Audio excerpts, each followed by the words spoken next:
Bom, e agora a gente fala sobre política.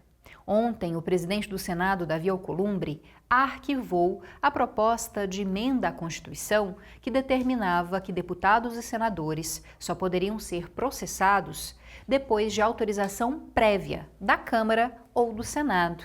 A chamada PEC da blindagem, como a gente tratou aqui no Conexões. O arquivamento dessa PEC ocorreu depois que a Comissão de Constituição e Justiça da Casa rejeitou o texto por unanimidade. Como a comissão considerou esse texto inconstitucional, Alcolumbre afirmou que a proposta não deve ser votada pelo plenário e determinou o arquivamento definitivo dela. E para conversar mais sobre esse assunto, a gente vai receber agora o Marcelo Filho, que é professor da Faculdade de Ciências Sociais da UFG e já aparece aqui de forma remota para conversar com a gente. Olá, professor Marcelo, seja bem-vindo. Peço que antes da gente começar, o senhor se descreva fisicamente para o nosso público cego e de baixa visão. Olá, boa tarde a todos, a todas e a todos. Eu sou um homem negro, utilizo barba, tanto a barba quanto os cabelos e sobrancelhas são castanhos escuros, né, os olhos também. Uso óculos e estou usando uma camiseta gola polo preta. E também estou num cenário de fundo branco.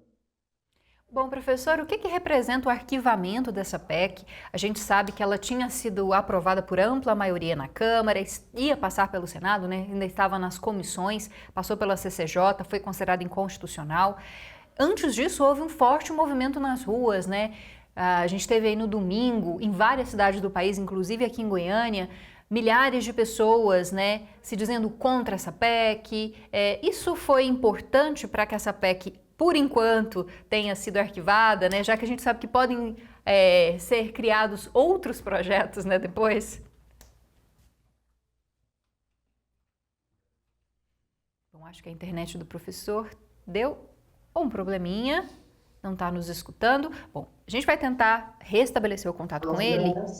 Acho que a gente restabeleceu. Professor Marcelo, o senhor caiu aqui para a gente, ficou paralisado. Pode voltar a responder a pergunta do começo, por favor?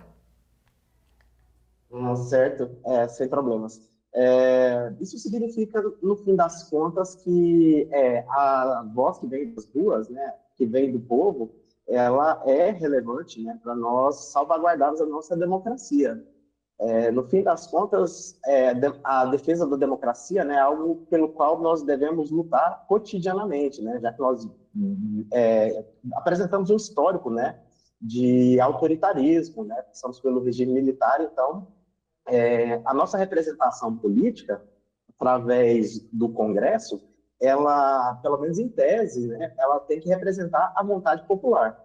E, no fim das contas, é algo que atingiu, né, uma parcela considerável da sociedade, né, que entrou na discussão, que repudiou essas medidas, até porque não é à toa que a PEC foi apelidada de PEC da impunidade, né, e não uma PEC das prerrogativas, como foi nomeada. Professor, e para o nosso telespectador entender, essa PEC, ela propunha que antes de uma investigação de algum parlamentar, né, senador ou deputado federal, que houvesse uma aprovação, né, uma votação, e essa investigação só seria encaminhada se houvesse apoio da maioria da casa, né, seja Câmara ou Senado. Mas como que acontece hoje em dia? Existe algum processo para que haja abertura de uma investigação contra um parlamentar? Como é que funciona brevemente o foro privilegiado também? Acho que é uma dúvida que as pessoas têm em relação a isso, né? Quando a gente fala de foro privilegiado, parece que há um julgamento e um processo diferente em relação aos políticos. O senhor pode explicar para a gente rapidamente? Sim.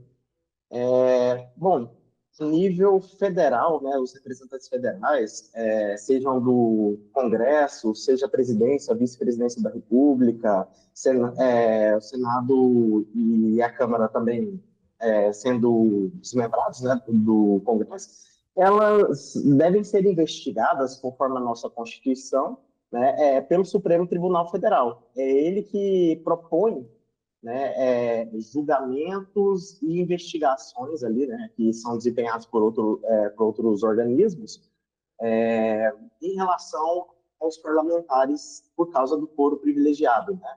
E, no fim das contas, a PEC, ela, de certa forma, propunha-se alterar a Constituição nas prerrogativas do Supremo Tribunal Federal e também, né, na própria parte que versa sobre a imunidade parlamentar. E isso, né, é algo que foi justamente reconhecido pelo Congresso, né, que eles estavam atravessando as competências do Supremo, né, e isso é um tanto quanto delicado para o equilíbrio entre os poderes, né. E, além disso, isso abre brechas para diversos processos, né, de corrupção, lavagem de dinheiro, de organização criminosa, dentre vários outros, né. E é justamente por isso que limites, né, o foro privilegiado. Nós já tivemos na própria Constituição, né, algumas salvaguardas nesse sentido, né, que foram derrubadas em 2001. Só que outra coisa também que é importante, né, é a transparência do processo, né? E aí entra a questão do voto secreto, que foi das grandes, um dos grandes questionamentos, né, que os especialistas e também, né, os próprios congressistas estavam levantando sobre a PEC, né? Por isso que ela foi considerada inconstitucional. Tá certo, professor. A gente conversou com o Marcelo Filho, professor da Faculdade de Ciências Sociais da UFG. Muito obrigada, boa tarde, bom trabalho. Boa tarde, obrigado a vocês.